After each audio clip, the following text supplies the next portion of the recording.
Paul Shearer.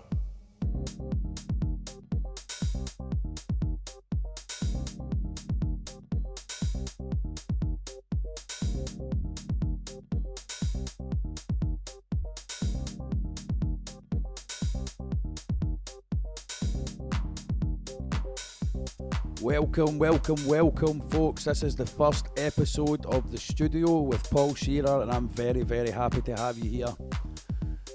On the first episode, we're going to be talking to Gerry Deeney, who is a local artist and musician, and is the owner of The Studio, where I have been playing music and where we're doing this podcast today. It's great to have you here for a chat, and how are you, man? So let's go back to the start, Gerry. How did this come about? How did we end up here in this room having a chat today? Well, we ended up just being the usual bands, just kicking about Dumbarton looking for a studio. There used to be a wee fella from the Milton, wee Hippie Neil he was called. He'd Bag Studios, which was a wee bit legendary. Right, and Dumbarton? Back in the day, back in the 80s. Right. So it was very much like this place. We used that for a long time. Next thing, it was gone. Then we're going to different studios. So where was that? That was just at Dumbarton Centre. Was that what, like the dance studio that you've got next to the garage? What where the Deadbeat Studios ended up being in our generation in the same building? No, it was behind that. Oh, attached? No. Right, no, right, it was same, it's exactly it was same separate. area. So Neil was a sound engineer, lighting engineer. Right. He'd done a lot of the gigs in SEC and all that stuff. I think he was one of the first guys to own a proper laser. Because I remember he was like keen to show us one time, and he took this laser, and the next thing he's got it up in the sky, just in the basically just shining in their estate. Go and check that's it. You know?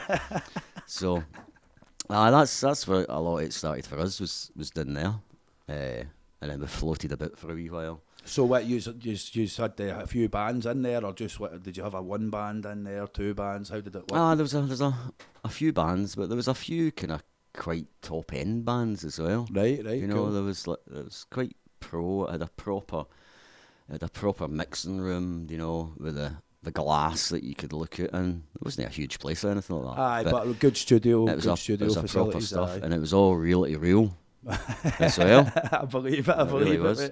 And there was some guys that I kind of like real to real recording, man. That's wild. Guys I didn't really know that well, but guys that were like really influential. There was a guy like Willie Logie, who I never really knew him. He certainly never knew me. Right. He was maybe like 7-8 years older than me, and he went to the academy, and you could see him coming back from school and all that, and he had like the full Afghan jacket on, the full hair down to his belly in the middle pattern, and classic hippie, you know. And classic. At the time when I'm pulling my hair, trying to get my hair longer, you know, that kind of stuff. So he played in there as well, so that was like, wow, you know. Right. That was kind of pretty influential. And then it was his band actually. It was his band was the first band I ever seen, called Avalon. They played in St Mungo's Hall in the Vale. So when would this have been about? What year? Well, I must have been maybe about 13, something like that. So around about 1980, something like that. Right. So never been to a gig in my life, and we heard about this, so away we went. First gig. He had a double bass drum kit. He was a shit hot drummer. Right. The guitarist was incredible. Great bassist as well. And a lot of classic rock stuff. Just going to check a wee vocal thing here, mate. I've gotten a low level. We'll just cut and go back into it. Cool. Oh, it's not picking up. Vocal off of the link. No picking up my vocal? I don't think so. Talk into it again. Hello, how are you doing? All right. Hello. Did I hear the door there? I think I did. Yeah?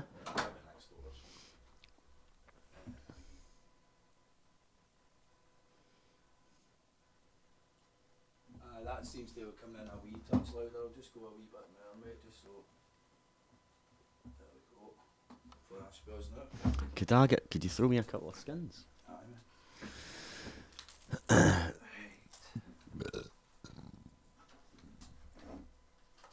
of the big ones. The raw skins. Right. Right, I'll take it. I'll just take it for some mungos again. Aye, just go for there, mate. I'll cut that in. That's fine. So we end up. It was around about 1980. St Mungo's first gig. This fella Willie Logie, double bass kit, amazing guitarist, all classic rock, Rush songs, UFO, all that kind of stuff. And I was like totally blown away. Never seen anything like that. Seen lots of wedding bands and stuff. That's how I ended up drumming. Right. I was a wee boy in a big family, the youngest by far. And as the day went on, you know, once the drink started, really, you know, I tend to get a bit ignored. Aye. And I just sit and watch a band. And then at the end of it, my dad would say, "Any chance of giving the boy a shot at the drums?" And that's how I started. Oh, wow, right, excellent. You know? That's brilliant. So anyway, back to St Mungo's. So watched this gig, blown away. I ended up getting home, and it was the Tommy Vance rock show at 10 o'clock on the Friday night. So I bounce into my room and get it on, and I'm like head banging and all that, you know, euphoric. Right? Going for it. Just discovered something new, Aye, you know, totally. unbelievable. And as I'm bouncing a bit, I felt this kind of presence, you know, and I looked up, and my back garden had this path parallel with my bedroom window that went all the way down to the shed in the greenhouse. And my dad was locking the shed and all that, and he was walking up. So I turned around, and my dad is just looking in the window, shaking his head as I'm headbanging about my room, bouncing in the bed and all that kind of stuff. You know, so that was my first gig. That's what kind of influenced me. And then I came in here one night.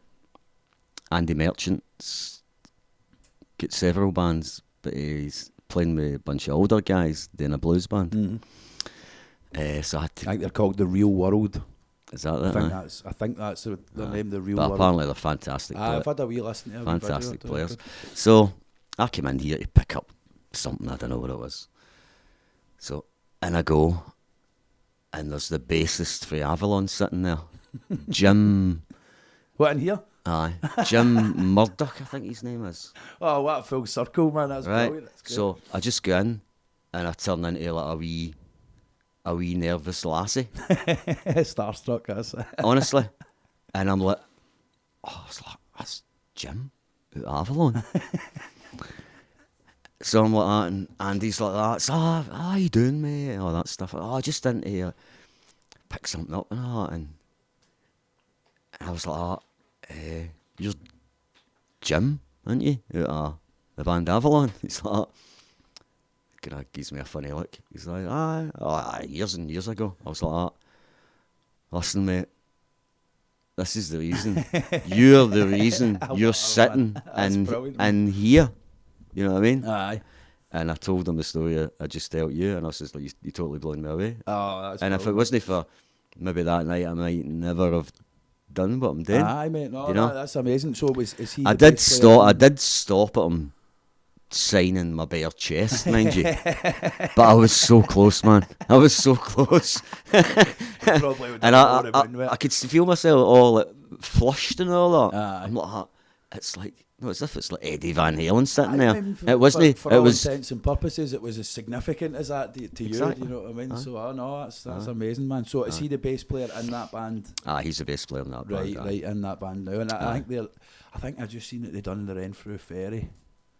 And I seen somewhere that they've got something else, but I can't exactly remember where it was. But I know that's fantastic, man. So that's like, Full like circle, you know that's like Wee Neil's. There was that guy Willie Logie. You know, there was other folk in there, and it was a bit influential. Wee Neil was just fantastic, was. So we bounced about other studios. Then we kind of split up for a short while. What was that band called? Well, with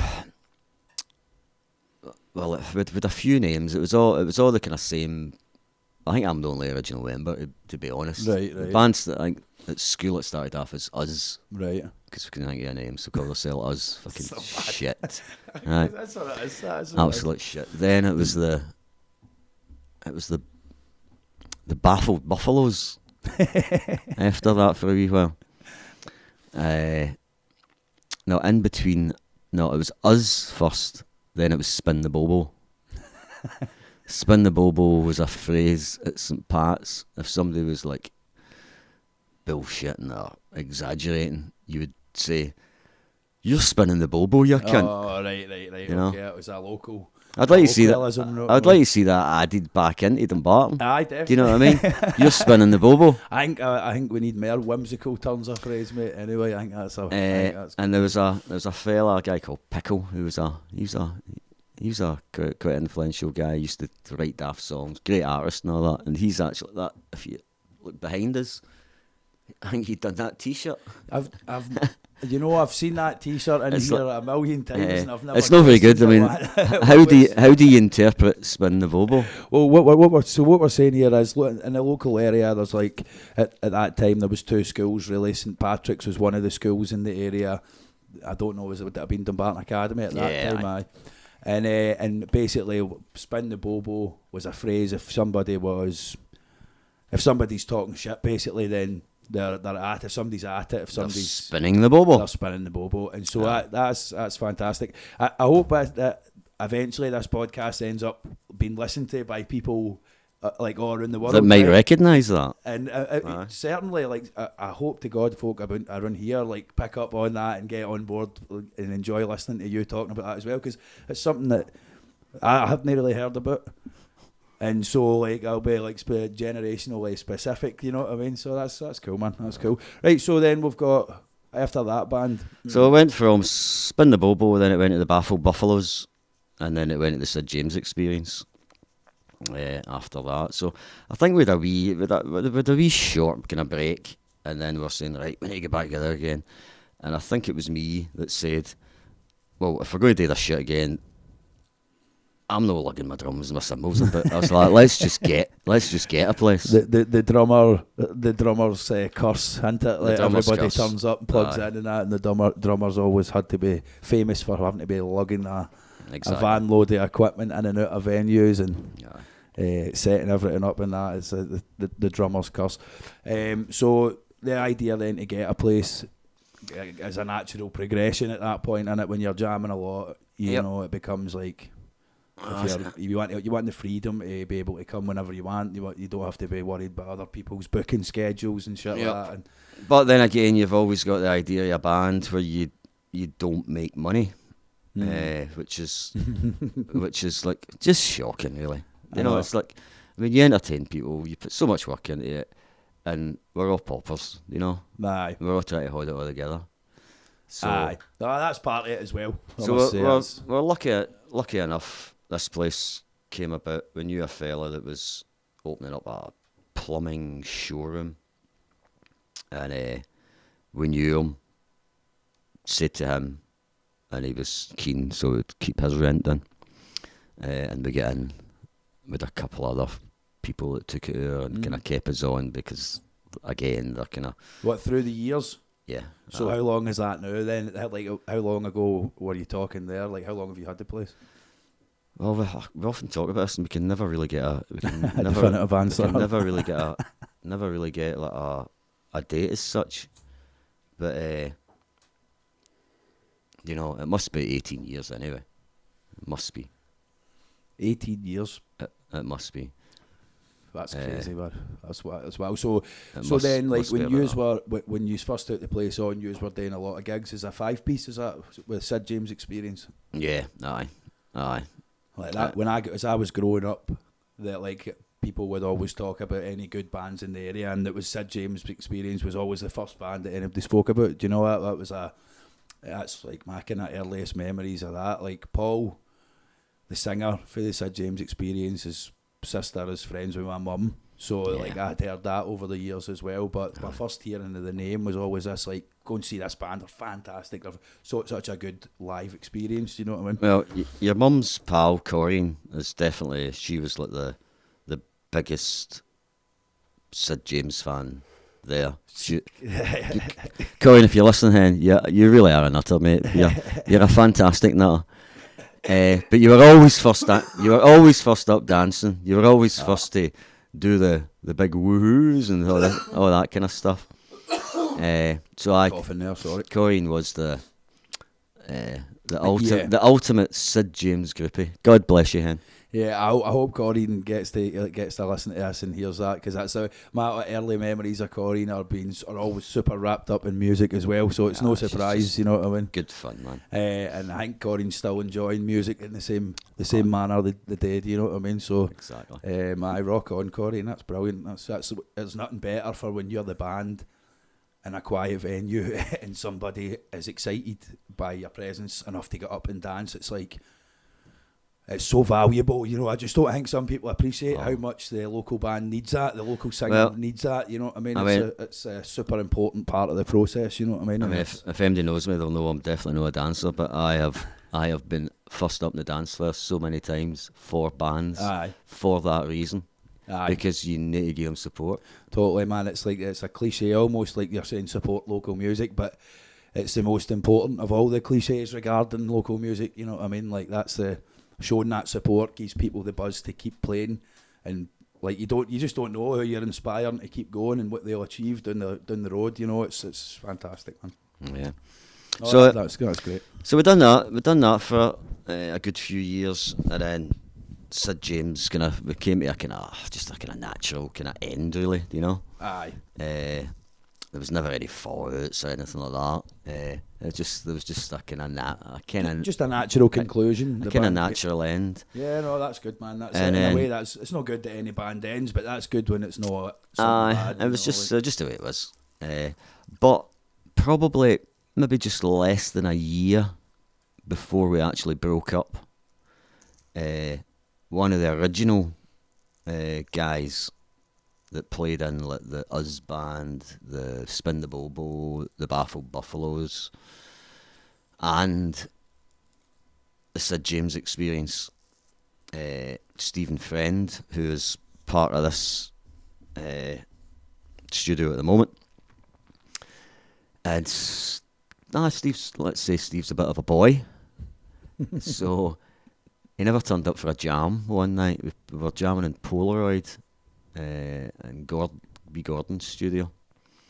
Would that have been the studio that became like Beat Sync at Loch Lomond Studios and that Phil and Richie had for years? No. It was actually just done for that. Oh, right, close in the same industrial estate, right. So we were jamming out there one night and Steve didn't appear, so I jumped in the car. He was living in Dumbarton East, and I popped it and went to his door, and I was like, "Steve, we're jamming tonight." He's like, "No, a good time, man." 13 years passed, and I was walking across the Balloch Bridge less than a year before the Sid James broke up. Mm-hmm. And Steve was walking along the Balloch Bridge. He'd just married his new wife. His wife, right. Well, his only wife. I don't know. I don't know if he thought we fell out, but we never fell out. So it was great to see him. Big hugs and all that stuff. And then I kind of rekindled my kind of friendship with him, and he started coming to see the band. Right. But we used to do 3-hour sets, so you'd have an hour, a wee break, and 2 hours, do you know? That's 3 years. Start. Nobody does 3 years. No, and we didn't get paid anymore for it or anything. So then I said, how do we not get Steve to do a wee acoustic set before, and then we could just do like a 2-hour set? Aye. You know? So absolutely. Get somebody else on to warm the crowd up and that. Steve started appearing, and as the band was it was time to kind of end. I was like, what are we going to do in the studio? So we're like, well, we could keep it going.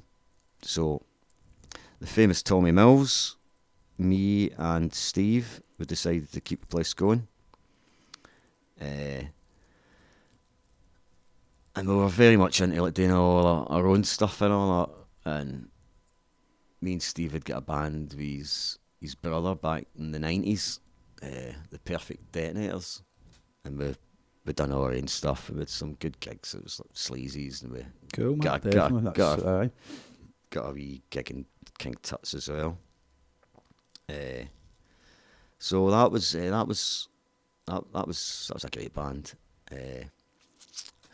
So we ended up like just playing away with Tommy, but we started kind of like recording and all that, and Tommy hated recording. Tommy's attitude was like, you've got maybe like, you know, like a song, be it Stairway to Heaven or a classic or whatever song you want is your favourite. Tommy's attitude was what's the point of writing a song, because you're never going to write a song better than that. Aye. That was his attitude. You could do an hour on that statement. So he's got a point. He's got a point, but we'll get back to that. We'll get back to that. Aye. So he hated recording them. He hated recording, and we actually used to like no tell him we were recording, just so we could get him on tape, basically. I just get it on the fly. Aye, right. It's not the first time, I'm sure somebody's had to be. So then, around about that period, Steve's wife was getting like kind of pissed off with him, like just like going on about music all the time. She says, "How the hell do you know like do music more?" You know. So I think it was her suggestion that he actually goes to college and learns Pro Tools. Just right. He's a nurse, to a year off his work, and go and learn Pro Tools. Yeah, right. So he done that. Went to Annie's Land College, and that's where we met Eddie. Pull that we touch closer to your mouth there, mate. That's where he met Eddie, who's like pivotal in here. He's our sound man and good bit of inspiration and all that. The wee knob on this side, it'll let you pull the microphone stand. All right, I got you. Technical difficulties here, folks. Technical difficulties. So Steve met Eddie at Annie's Land College. Everybody else was about like 12, and you know, Steve was in his 40s. Oh, is that where they bumped in? I didn't know that. Right, excellent. All right, that's cool, man. I went to college doing music as well, so that's interesting. You do see that, like you go and there's like 16-year-olds, and then there's like people who have went back older, like want to do music. Exactly. You know, there's a big gap in the age. And Eddie wasn't a musician or anything, but he was just very good with computers, and he really took to the whole thing. Mm-hmm. So the two of them ended up like good buddies, going for the alternative lunches and all that kind of stuff. And then he started coming in here, and he just, every time we were here, he was here. He was loving it. So I just said to him, Eddie was just loving being in about the world of music, bands, jamming, loud drum kits and all that. Like, totally, man. That makes a lot of sense. And because he loves learning, as well. Mm. You know, he takes so much in. So he was just, you know, brought his computer in. We didn't have any recording stuff apart from like our wee digital 8 tracks, but he came in. That's what we started talking when we turned the mics on about the night, the ancient myths of multi-track recorders and reel-to-reel recording even. So Eddie comes in with a real computer and Pro Tools and all that, and just get into it. So I just one night I was like, Eddie, you've just got to be part of the gang here. Totally, and he's been a great mate ever since, you know. The fulfilling the digital technical recording side of things is such a, like, I went to college and done that, but I played music first and had no idea about any of that kind of stuff, and it's like you really miss it. You miss out on so many fantastic jams, great ideas, like stuff that will eventually become songs because you weren't able to actually record them down in a good way, you know, like, no, that's brilliant. Aye. So that's what happened to Eddie. So then it was like 4 years including Tam, but Tam started like kind of not really liking the recording kind of side so much. And then anybody that knows Tommy, they'll know what happened. He ended up getting ill and all that, and he's not here anymore, unfortunately. God bless Tommy Mills. Yeah, man, totally. Tommy was a lovely guy, man. Then just we ended up the 3 years, just went through a period for a couple of years, which was fantastic. Just some of the recording, the imagination, and just getting into that side of things, like it was being able to delve into that. It was absolutely brilliant. I mean, I'm a drummer. I don't. You'll not see me perform anything. I'll play drums in front of anybody. I've seen you playing guitars and pianos and all sorts. Well, I can fiddle and I can write a song. Right. Not mean to out you there. Right.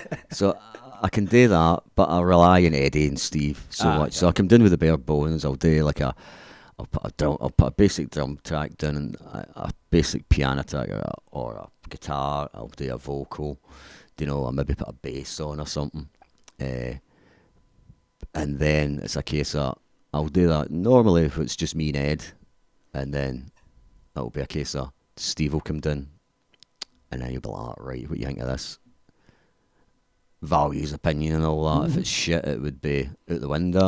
You're getting that. But you wouldn't even run it up the ladder if it was shit. Totally. Right. So then Steve will come in, he'll add his stuff to it, and then. So he's always dating that in a separate stance, like you come up with an idea and then people will build on top of that kind of thing. Well, that's how we do my songs. Right. I'll come down and start it with Ed, and I'll get a basic track done. Aye. And then we'll build it through there. So that's how my songs normally start. Steve can, he'll end up, he'll do like a whole track himself. Maybe use a drum machine or whatever, and we'd make silly mistakes in the early days where we would we would try and use his stuff and then record and top it, do drums and top and everything like that. And if anybody that records, you've got to do drums from a live situation, or you don't get the feel. You know what I mean? Totally. So with Steve's songs, he'll come down with his idea. Bogged down in the digital side of things, totally. But for Steve's songs, we'll do like a live track, and that's how we'll get the rhythm section done. Doing that. I do like a live record. That's it, man. That's but we've got we enticed Steve's brother Gerry, who was our guitarist in the Detonators, and we thought, let's get the Detonators back together, and what we'll do is we'll just record a couple of our old songs and see how they fare to what we'd done before. Aye. And then as we were recording them, they sounded fresher than they did, and this is maybe 93. They sounded fresher on the original recordings. Aye. And we were that young and just keen and all that. Right? Totally, man. That makes a lot of sense, man. But we managed to still get that freshness and all that. So we thought, wait a wee minute, this is actually all right. So we kind of continued, started doing other songs, and then there's another guy in the Detonators now. Neil's been coming along for the last, I don't think it's maybe quite a year, but we know Neil. Neil's a pal of Gerry's, do them work together. And he done a harmonica track for us on a demo one time. He just back to this Gordon's studio. Yep. Back in the day, we done a 2-track demo in there. Neil appeared, bag of cans and a harmonica, came in, done one take, and what a rocked it. What a harmonica solo. Some people were just like that, and you can't. And then he done a couple of gigs with us as well back then. And then we'd said to Gerry, what's Neil up to? So next thing, Neil comes down. Neil's a busy guy. He plays in a couple of bands and he's busy. Cover bands and all that. So what's the lineup now then? What is it as it stands now? It's me, Steve, Gerry, and Neil on keyboards and harmonica. Right. So Neil's loving it. As I says, it's all covers and stuff that he does, but he's got a great imagination. Aye. And when he comes down here, it's all originals. So you just say, you just go basically we just go like that, do what you think. Aye. And what he does is what we want. And it was only just maybe last week or the week before, he was doing a wee overdub on a song, and it ended up a bit kind of mad. And he turns in and he's like, I would never have ever played a song like that ever. He says, it's just something we done here. He says, I just kind of. He's making up new ideas based on what yous have been creating down here already, and that's class, man. Yeah, well, that's part of the whole, but being in a band, innit? It's as opposed to being a solo musician, like the appeal is that when you work with these other people and you get to that point with each other, you make better, more interesting music, and that sounds like a prime example of just that right there, Gerry. Do you know what I mean? Well, you've got that, the limitations of covers, haven't you? Aye. You know, but if you I do covers. Anybody that knows me knows that I do loads of gigs playing covers in pubs and restaurants and that, and it's like, and it's great fun and that, and you can absolutely make a living doing it, but it's different for like original writing. Do you know, there's something there? There's something, exactly, aye. There's something that there's a level, a contentment that you get from. I have to be doing that as well, but on the creative, original side of things, like if you're not doing that or you're not doing that enough, personally, it becomes problematic for me. Do you know? So it doesn't surprise me to hear that, like, he's like really like filling in that role and evolving, and your band's evolving as part of that. Do you know? That's really cool, man. That actually reminds me of somebody, how they described the Sid James experience. They described us as a cover band that does their own versions of the songs. that's like a thing I hear quite a lot as well. Like, that's what people like, though. People like when you do the cover version justice. Like you respect the cover version enough, but you also add something to it. Do you know what I mean? Like, well, that's not what I'm talking about though. That's like, we didn't deliberately do it. Aye. It was just like, right, we're doing this, and you know that some of them didn't even listen to it, right? Oh, so you were getting like an accidental. We bullshitted the way through it. We didn't mean to do a clever version of it. We just didn't do it right. Aye. Do you know what I mean? Aye, you weren't going out your way to do like your flavour of this cover version, but see the thing is, but see where you were meaning to do that or no, that's what you done. Do you know what I mean?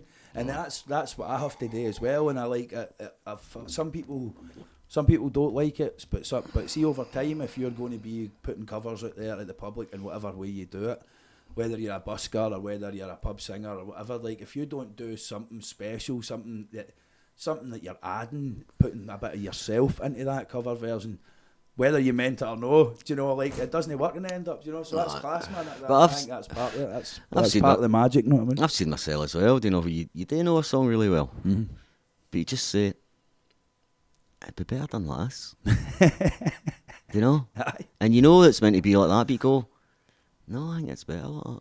You know, whether you're right or you're wrong, I don't know. But that's what it all comes down to, like subjective opinion and creativity. But like that's a further discussion. But the idea of doing that is pivotal, I think. Do you know, it's important because like you've got hundreds of people doing covers everywhere all the time. So if you don't do something interesting on top of doing the cover well, do you know, like now you might have initially done that as in it, like you weren't trying to do it different, but the effect in the end up is that you were doing it your own kind of cool way. Well, a bit of a bonus if folk actually think you've done that.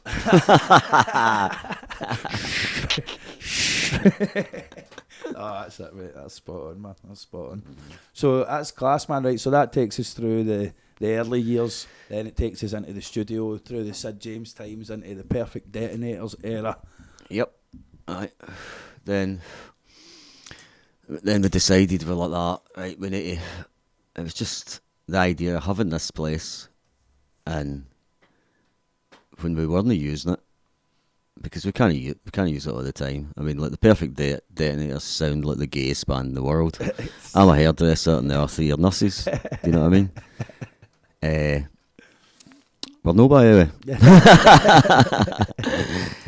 So they do shifts and all, and it's really hard to actually kind of get together. The logistics of a band after the age of 16 are a nightmare, man. So you've got that problem, and then you're like that. This place it's lying empty. So you're like, nah, I think we should have folk using it. And then that's when we thought about the whole idea of, like, you know, that's what it should be. It should be a wee bit of a kind of community. Yeah, do you know what I mean? So we had a few bands in before yourself, and you've always got problems with bands, including you can't. But oh, did I swear there? Oops. We're on the internet, Gerry. So we had a few bands in. Some of them were like just a pain in the arse. There was one band in, and I never thought this would happen. So, studio, as you know, somebody might like a wee smoke or a We drink beer, that. a wee bottle of Jack Daniels or something, right? Up to. Right. This band came in. It was Tommy's. Nah, I'm not going to say anything just in case I'm slagging on. You could just call them Band-Aid. Band-Aid. Right, so this band would come in. They were very kind of pop punk, and they were like take loads of into like kind of a lot of like social media stuff and all that. And there was loads of pictures and stuff. And you would see things like you'd come in, and rather than like seeing like the odd bottle of Jack Daniels or a full ashtray or something like that, it was like, what the hell is that? Right. So we're honestly. What was it? So anyway, we're finding things like silly string, right?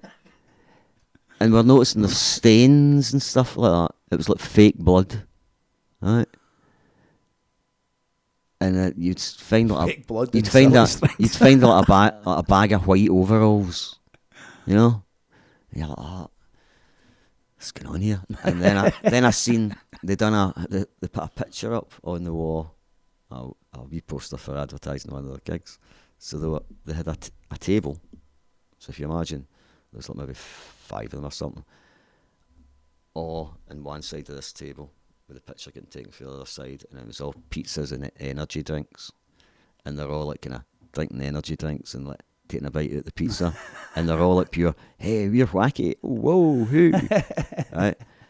So I thought, enough's enough. Right? So the night they were in, I come down. I thought, I need to talk to you, and I thought, oh, what is it? You know, they were a bit younger as well, so they were a bit kind of. What's going on here? What is it? I was like, normally I've got problems with drugs and alcohol. Maybe the odd hooker. I'm only kidding again, right? There's a couple of funny signs about the studio that it's like talks about like it's basically your standard rules for the studio, and it alludes to the sacrificing of chickens and things like that, but all light-hearted and basically all an attempt to make sure that people respect the equipment and respect the place that you find yourself, and hoping that it's been used and treated with the same respect that you would treat their stuff with, you know. So I understand that totally. So I'm chinning these boys up a bit that, you know, like normally it's the drugs, alcohol, underwear and stuff like that, right? And I'm like that. And what's the score of use? You know, it's like bins full of like, you know, like energy drinks, pizza boxes, you know, silly string, fucking fake blood, costumes, you know, and that poster, what's that all about? I was like, that's the last straw. Aye, well, that was it. You'd had enough. They were too much. They were too much. Well, okay, mate. I think it is what it is, man. You've got to make sure that like the place that you've built, or it's been used for the purposes that you know what I mean, that you want it used for. And at the end of the day, like you if people aren't doing what you want, nah, exactly. You know what I mean? Like you've got to play the game with folk, and there's no a person out there that wouldn't understand if you know what I mean. If you want to have things your way, that's what it is. Do you know what I mean? So, so done all that, and then met yourself, obviously, and that must be a couple of years now.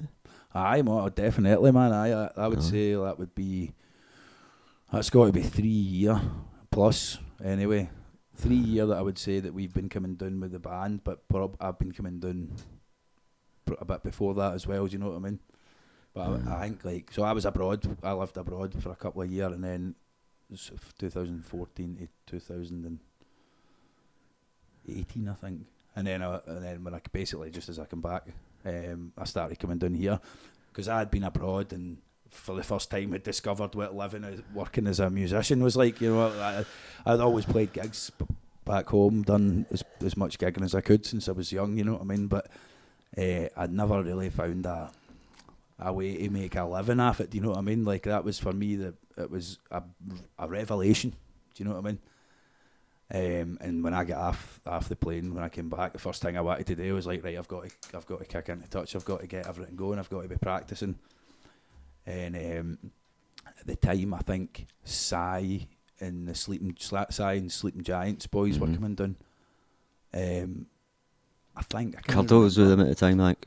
Had Curdo. I can't remember Curdo exactly how it had worked, but I remember asking Paul, who was the singer in the Sid James Experience we were talking about earlier, if there was space for anybody else to get in. I think that was how I got in, but I think Si and that were already in with us at one point. Yeah, they were. And after I came down, I was just like, wow, man, it's like, it was great to, like, when I remember being abroad and that, and busking every day for 5-6 hours, and doing well, like, from a busking standpoint, but really practicing a lot. But I remember getting back here and once I get in here and feeling this burst of productivity, do you know what I mean? This burst of organisation towards like the goal of musicianship, you know what I mean? Like the goal of being a working musician back home and not just abroad, you know what I mean? No. And so I've been absolutely buzzing about the place since, do you know what I mean? And we've had a few conversations over time. And like it's apparent to me how much the place means to you, and I'm sure it's the same. Oh, aye, definitely. So when we came in, I started doing some gigs and that again, and then we started getting the band in. So then that was my wee cousin Kyle, my mate Danny. Eventually, my girlfriend Janine plays the drums. So there's my mate Galone, who's the singer, and Big Ali, who's the bassist. There's a team of them now. And I think like it would not have came to be. Do you know what I mean? Like that, or this wouldn't have came to be if it hadn't been for this place. Do you know what I mean? So I've got to thank you, mate. I really do. You know what I mean? You just need the space, the opportunity, the time. The time, mate. I mean, if you're time was the thing for me, realising the time. If you're going to go studio, you're going to do like you're 69, you're 9-12, and then somebody's going to be late, and then by the time you have a blather. If anybody is listening that's not been in bands and stuff like that, and I'm sure for the first few episodes that's probably unlikely, but if you've not had the pleasure of being in bands and that, like when you're hiring a rehearsal space, you hire them usually in like 3-hour increments for 25 quid an hour.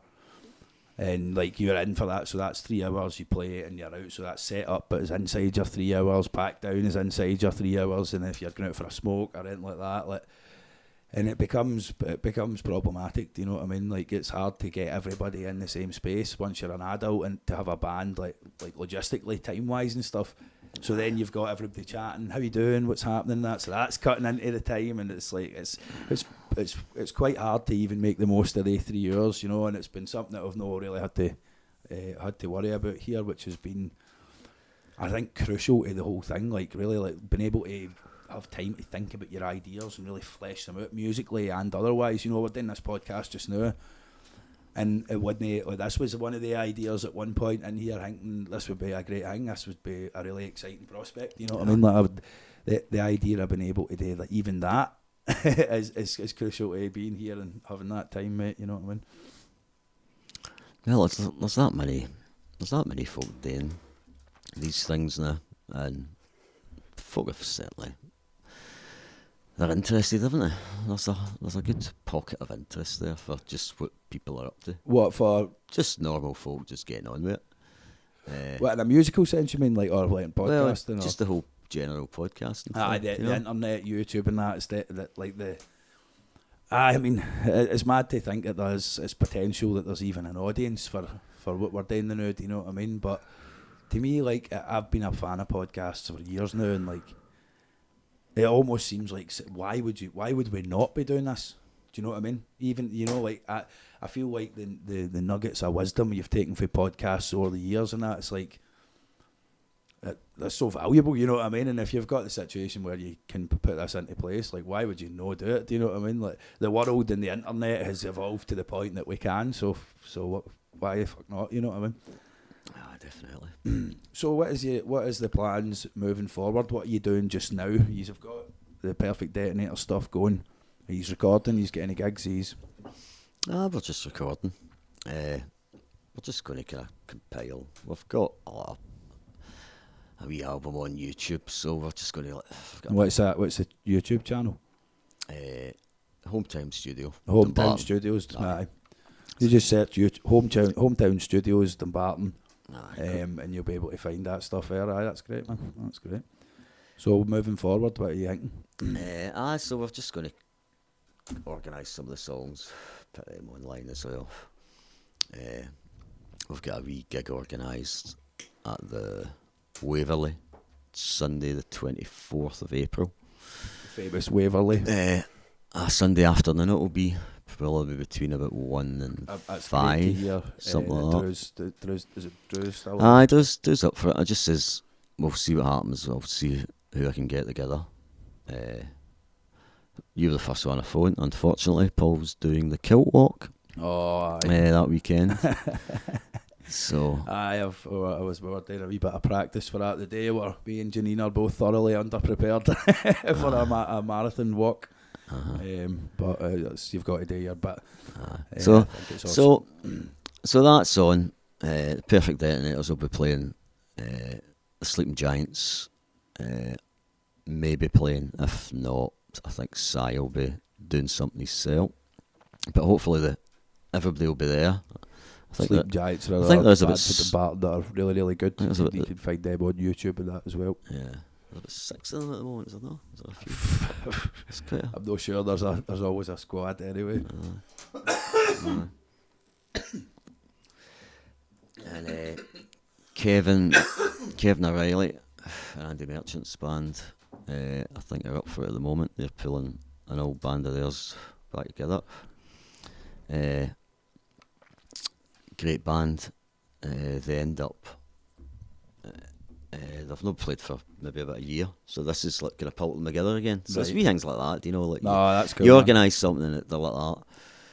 Aye, let's do it. That's class, man. I love So, that. Like there you go. inspiring people to get back So, into it. I've good not man. been playing for a while, Jerry. That's brilliant, man. So good players. So that's what it is so far. So that's the And Waverley Bar. What date is that? 24th of April, 24th of April. Sunday afternoon.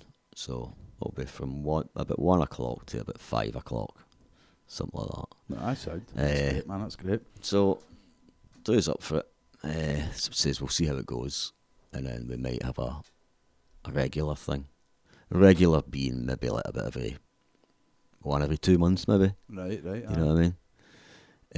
And that's going to be a hometown studio thing. So anybody, a kind of event, a regular event. Anybody that's kind of used here, past, present, or Brilliant. whatever. That's good. That's good to hear that that's happening, man. That's really And cool. we're going to try and keep it like that. Aye. So it's whatever's happening here, then you can hear what's going on in here. You've got an opportunity to hear what's going on live. No, aye. that's brilliant, man, and it's good to hear it through. Like everybody locally went to the Waverley quite once you were 18, like the first pubs and stuff like that. So everybody knows Drew, and it's good to hear that they're putting stuff on again after the pandemic and all that. Do you know what I mean? It's been. Have you played in there? In the Waverley? Aye. Years ago. I spoke to him.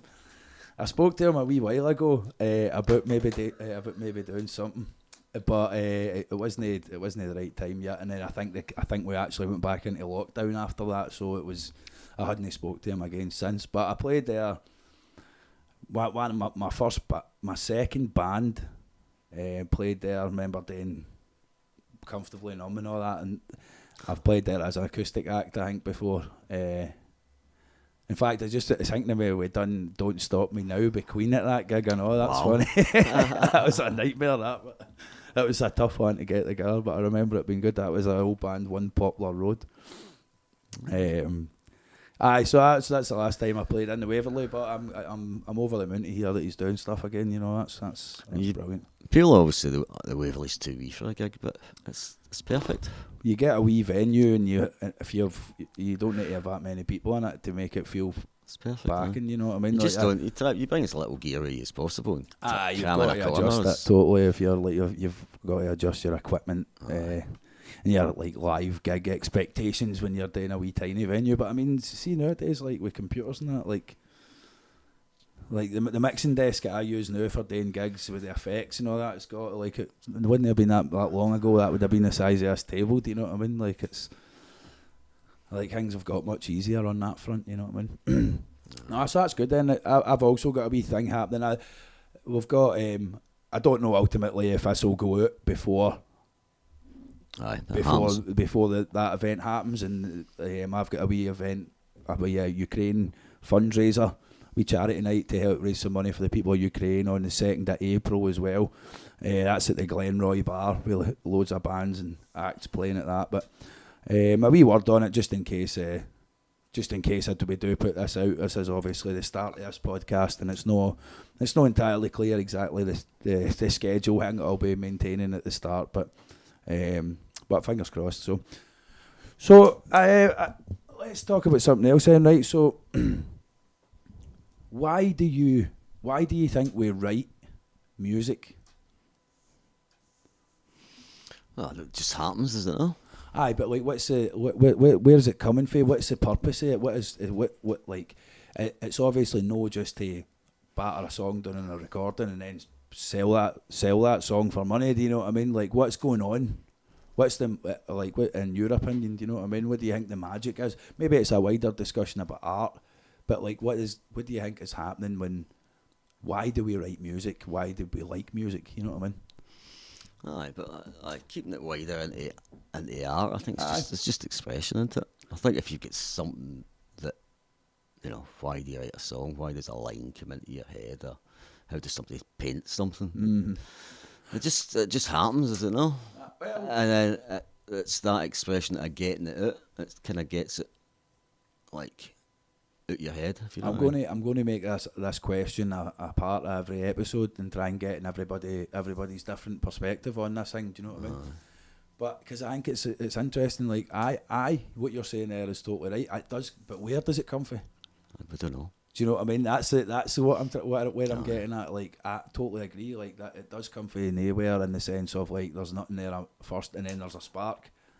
Do you know what I mean? But is it more like there's a fucking word search and then you eventually see the word in the word search? Do you know what I mean? Like there's this haze and then eventually the idea, whatever type of art it is, the idea becomes visible. Do you know what I mean? Or is it, as you're saying, like it just appears from nowhere, like magic? Do you know what I mean? Like, is that the magic of the whole artistic experience? I would think so. I would think for all the good art and all the good music would be like that. You know, come for the soul or whatever. Do you know? Aye. I think it just happens, and it's how you portray it. It's like, you know, you can't choose to have your music to sound like a certain genre. Do you know? You're like, you know, I want to sound like Foo Fighters, do you know? But aye, if you I keep writing country songs. Aye. It's like, if you try to write a Foo Fighters song, it will be fake. It will only be you. Totally. You know? So if you just go with whatever you're going, as I said, whether you're a painter or whatever, you paint what you want to paint, then it's a true expression, is it not? Totally. I would 100%. I would say if you're going into like, I want to write a song like this person, for example, then it's going to end up being, it might be good, but do you know what I mean? It's probably going to end up being no the best song. Do you know what I mean? Ultimately, you like it because it's false. Do you know what I mean? So I totally that totally makes sense. I mean, to back that up, you can see somebody that's trying to do something that isn't actually, they're trying to do it. Mm-hmm. And it's they're not doing it. They're trying to do it. Aye. You know. Aye. No, I think that it's apparent that I think that's it's false like that. If you listen to something or if you read something, it's like,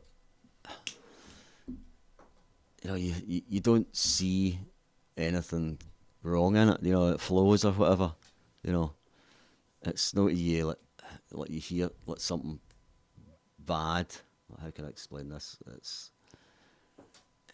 you'll need to Gerry see that thing. You'll need to pull that out a little bit so you can get right on that mic, because it's drifting dead quiet. I'm looking over at the wee sound thing here. Aye. So if you're like, if something sounds as if it should sound like that, you know, like you don't hear something and go, oh, but that doesn't sound right in that song, or that paragraph doesn't fit into that. Mm-hmm. You know, so it's all about being real, I suppose. You know. Being authentic, like singing like what you want to sing because you enjoy it, no because you're another ulterior kind of motive kind of thing. Like I want to be like this guy or this singer or whatever. I suppose it's the same like then, because it would be the same in like painting or making movies or whatever. Do you know, if you're making it just to look like Quentin Tarantino, if you're making a movie just to mimic, that's never going to be as good in the end up as somebody that makes a bit of art for this, just for its own sake. Do you know what I mean? True. That makes sense. That makes a lot of sense. So, what do you think? Like, how has it helped you being an artist? Well, you never think yourself as an artist. You're just... Well, being like, I'm using the word artist as a person that does art. So if you're a singer or whatever, then, and like, as a musician, like how? I don't really. I've always been a drummer. You know. A drummer. I'm a drummer. So you'll only see me drumming. I'll no bore you with anything else. Swing it, wouldn't you? So you'll try and keep it like that. Know what I mean? You'll only see me drumming. Aye. Everything else I do, I'm just gonna let mess. Aye. You're just gonna let messing a bit, and it's the boys in here that make it sound good. You know, well, they just make your ideas sound good. Aye, well, so, I think what I was really getting at is more like, well, whatever music that you associate with primarily, do you know what I mean? How has that helped you? Do you know? Has it helped you? Do you know what I mean? Is that like, what's the benefit of playing music? Do you know what I mean? Well, it's like, you know, it's just that being together with a bunch of boys all being in the one zone, you know. Totally, a camaraderie kind of thing. Camaraderie thing, you know, be it like, you know, you're playing 5-a-sides with your mates. I suppose it's the same you know, thing. Totally, it's the exact same thing. You're just like, you're in the zone, you're all playing well. You know? It's a singular focus and that. Yep. Everybody's bantering, helping each other, yep. Whatever that is. And everybody needs each other in it to make it sound good, and all the wee dynamics, and So it's just the same thing. Aye. No, I mean, I think there's loads of different ways to look at it, and it's that totally makes sense. So it's like the team. I suppose you could say there's a musician, it's a solo musician. Then like, where is their thing about it? Do you know what I mean? Like, I don't know. It's weird. There's always this kind of thing about music having a deeper meaning. Do you know what I mean? And I think like part of my exploration of music and that has been about trying to find that, like maybe not necessarily for any particular reason, but like what is going on, like when people are brought to tears by music. Do you know what I mean? What's going on when when you're in the studio and you play something after 3 years of 3 years of shite, and then you play one wee thing and everybody's like, oh, that thing, that was fantastic, right, let's get back on that, and boom, it plays for the next 12 minutes and you've built a song out of that. Like, what's going on there? Like psychic communication almost, in a way. Do you know what I mean? Like, I don't know. I feel like it's a vast ocean of interesting stuff, the world of music. Do you know what I mean? And that obviously is just one layer of the world of art. And like most of the stuff that applies to one art form directly applies to the other. Do you know what I mean? So, but it's an interesting world, you know what I mean? It is. I mean, songs obviously make you feel different. We used to, like, if you were playing a bit of like a rough pub or whatever, it was a bit dodgy. You could always play like "Wish You Were Here," and that was all this crowd's deed mate's favourite song. Totally, you know? And everybody's mood changes, nobody's arguing and that. You knew everybody was alright after that. Magic, man. That's what I'm talking about, man. That's like in a way, it's like comedy. Like when comedians take over a crowd, and like in that moment, like you're going like that and psychically imparting a calm demeanour and positive vibes, or vibes of remembrance, or whatever it happens to be. Wish You Were Here. That's obviously a big theme with that song. You know what I mean? But well, it's a big question how it makes you feel, do you know? Aye, man. How a certain chord's melancholy and all that, do you know? It's like... I totally, like... unbelievable. So I think like that's the thing in my mind that I'm kind of looking to try and understand, is like when I play a certain song, I get a feeling of wintry, Christmassy kind of vibes and that, right? I don't mean like Christmas Santa and that, I mean like autumnal or winter vibes, you know what I mean? Like melancholy, fucking. Does that all just go back to like what the culture in Britain was like through the last 40,000 years or whatever? Do you know? I mean, I'm associating the winter with melancholy. Aye. Do you know what I mean? Why would that be? Because everybody's families died and the crops all died off for years at that time. Do you know what I mean? Like Exactly. Aye, but let's say like winter or Christmas. Steve's daughter Sarah wrote a Christmas song, The Bright Christmas Lights, and we got her in and we recorded it. I think the band, I think we were the Sparkles, so it was Sarah and the Sparkles. You'll see the video if you actually go into the Hometown Studios page. on the YouTube, aye. Aye. So we done that, and it was great, you know. It just sounded Christmassy, but then you just go, right, we've done a little bit of Bonzo. It was, right, what we're going to add here, you know. So it's like jingles. So we need to get the jingles going, you know. Doing anything, jingle, jangles, whatever, making it Christmassy, and then there's still something missing. I think we get the accordion out as well. None of us play the accordion, but we managed to get just made some noises with it. I think I done 2 notes or something like that. Just found it, didn't know what I was doing. And you're like, oh, that's better, you know. And then no, it needs something else. And then we done just the march and snare drum. Aye. At the outro, and you're like, oh my god, that is Christmassy now. Totally, man. Totally. So if you listen to it on that, you'll hear all the bits in it, and it does. So why does that make? Could you do that in here?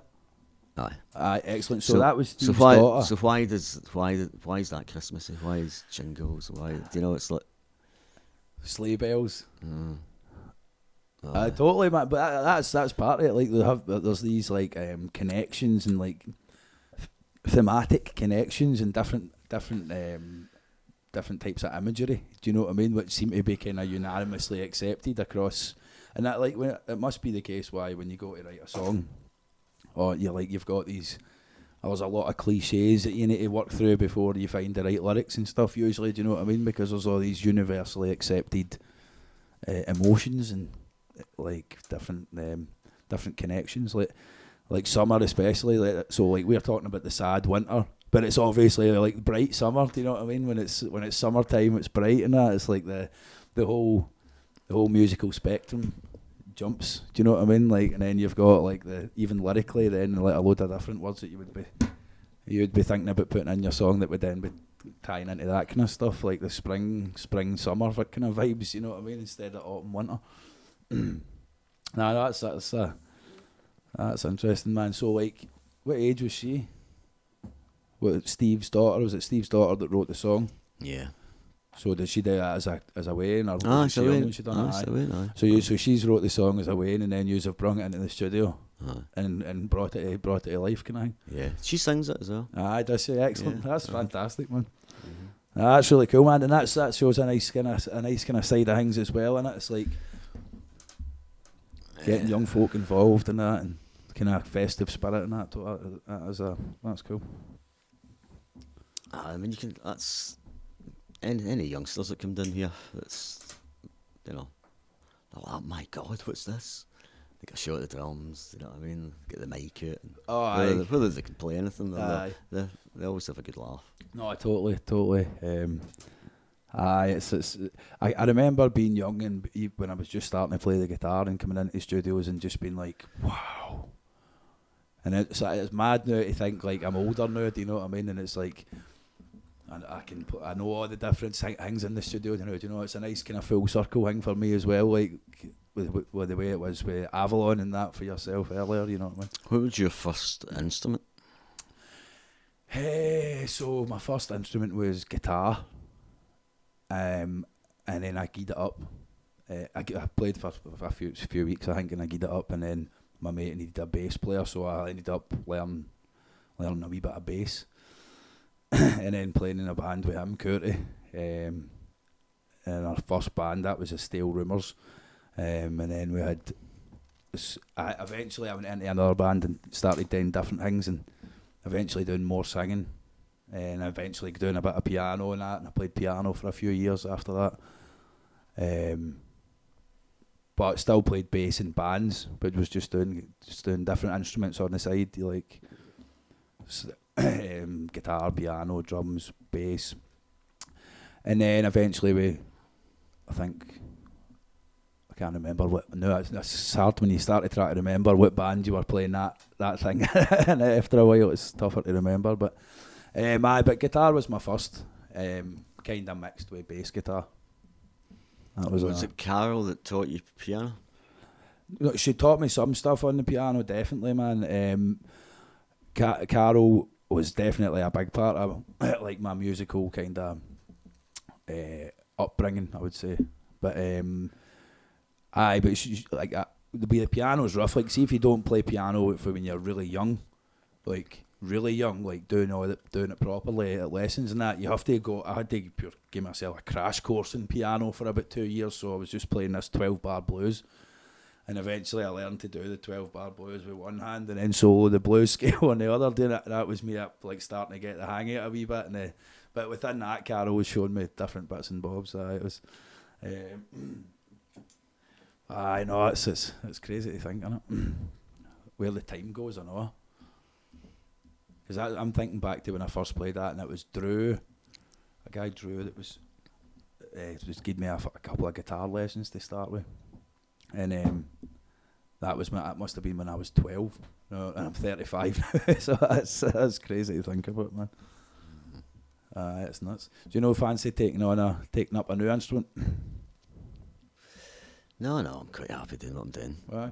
Aye. Aye, that's it, man. Aye. That's it. I've got a banjo in the house now, that's a new thing. Try to get out a wee bit of the banjo.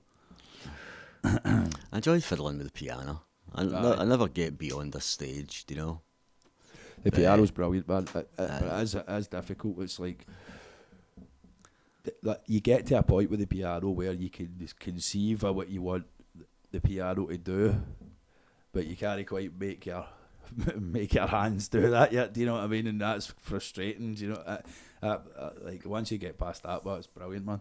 But it's like I've been playing the piano for years, and I'm still pretty bad piano player on the grand scheme of things. Do you know what I mean? So it's no like I think that's the great thing about all these. Like, you can, once you start one, that's you in for life. You can go back to it in and out. But if you don't start one instrument, or you don't do an instrument for a while, then you end up, it's more likely you'll just not do it at all. Do you know what I mean? Yeah. Well, it was my son that started playing piano, and then we got a piano for him. Oh, right. And I only knew a few chords in the guitar. I've never went too much further with that the guitar. But you'd see this piano, it would just intimidate you, you know, because you just go, I don't know what to do with that. So I thought, I'll just learn some basic chords on it. So kind of at that stage, but I can understand the keyboard more than I'd understand a fretboard. Aye. You know what I mean? I can find things. Aye, you can see it all laid out in front. I can find things and all that, you know? Aye, totally, man.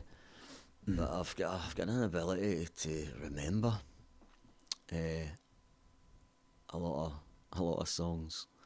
So I'll maybe retain about 2 songs at a time, maybe. And if I learn another song, then one of them's got to go. Mm-hmm. So I've got about 2 songs. Right, so once the bank's filled up, you lose one at the other end. I get you. Right. So I'm bad with lyrics. I'm very much. And I think as you get older, you realise, like, you know, right, you can do this and you can do that, and you can't do this and you can't do that. You know, at a certain level, a decent level. You know? So when it comes to drumming, it must be just muscle memory with me, because like you can. You know, sometimes it's like, right, we'll do this, and it's just like, you know, bang, you're straight into the song, and you're like, oh, whoa, but it just comes back. So that's, I suppose, the thing that I've got. I remember, like, you know, how a song goes, the formats. The structure of it, kind of thing. Structure, building it up, taking it down. Totally. The drummer side of things, basically. That's what goes through my head. But, totally, man. Totally. Totally, but that's your part. But you just get to know in life, you're like that. Okay, I get away with that. Right? But I'm not going to get away with that. So you're not going to torture anybody like if you write a song, for example, you're looking for somebody to sing it. Aye. Because you don't want to sing it yourself. Aye. That's the last thing you want to do. Well, that's well for me, but that's different. Not as a singer, but I'm like, no. Ideally, I would want to be the one singing it if I can. You know what I mean? But the thing is, I mean, like, I think a singer, to be a singer, you need to be a show off. Whoa. You've got. I know what you mean. You've got to be, and I think. Suppose that's true in a way. Aye. You've got to be. Oh, we've got a wee visitor here, I think. No, you've got to be a show off. It's all right. Just come in. So, you know, on the subject of like singers being show offs, then, so would you admit that? Would you admit that? I would say you're probably, if you're a lead singer, I would say there's an element of that. You've got to be a show off, definitely. I would say but that's not a bad thing. I would say any type of musician, once you're kind of doing it because you want to be able to put your abilities out there to the world and for appreciation. Do you know what I mean? So I suppose in a way, aye. But I would say it's true of any musician. Is it nowhere? Is it? Oh, right. See, I think I would argue that you need to be like a show off. Aye, I mean, I suppose that's right. Like, I suppose it's just the definition of show off what we're really thinking about. And to me, I'm thinking about show off, and I'm thinking, no, it's no me. But I suppose in a way you're right. Like if you're a musician or anything, if you're an athlete or an actor, and you spend time training in your ability to perform it in front of people, then you're in a way you're a show off. You know what I mean? But I don't think that's a bad thing necessarily, although there's a few lead singers out there that would make you not believe that, know what I mean? Well, I always get nervous before you play. Doesn't matter if you're playing so definitely in front of like 5 folk, or 10 folk.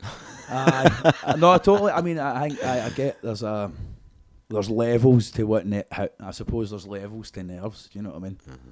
Like, if I was going to play in front of 10,000 people, I would probably feel nerves that I've not felt for years, you know what I mean? Like playing in front of 10 people or 20 people, do you know what I mean? But sometimes if you go to a pub and that, and it's a hostile crowd and that, you could be playing to 4 people and it's terrifying, do you know what I mean? So I suppose it's a contextual thing, but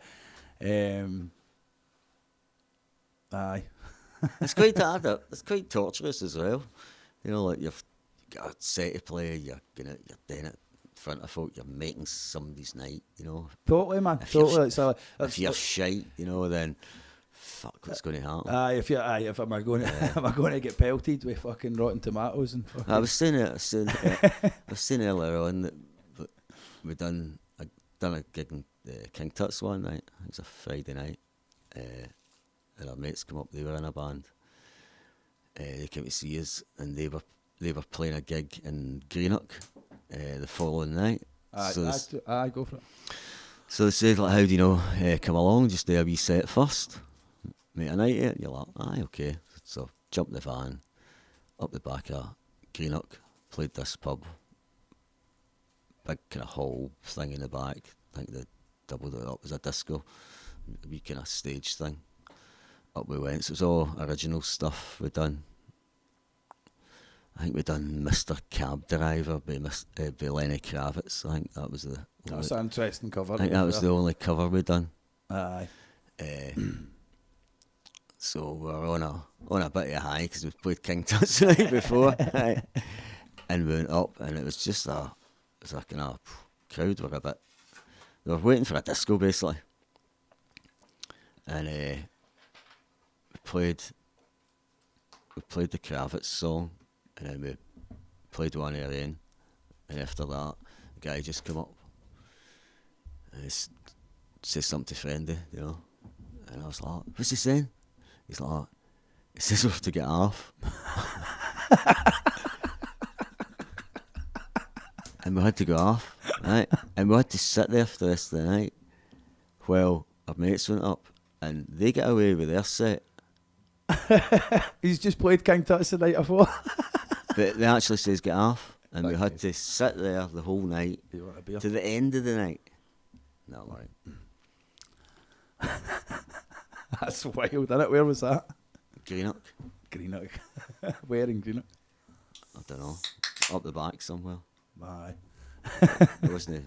Oh, I don't really know Greenock. That is a rough one, I would say. Have you had any bad experiences? No, certainly. I mean, that's like.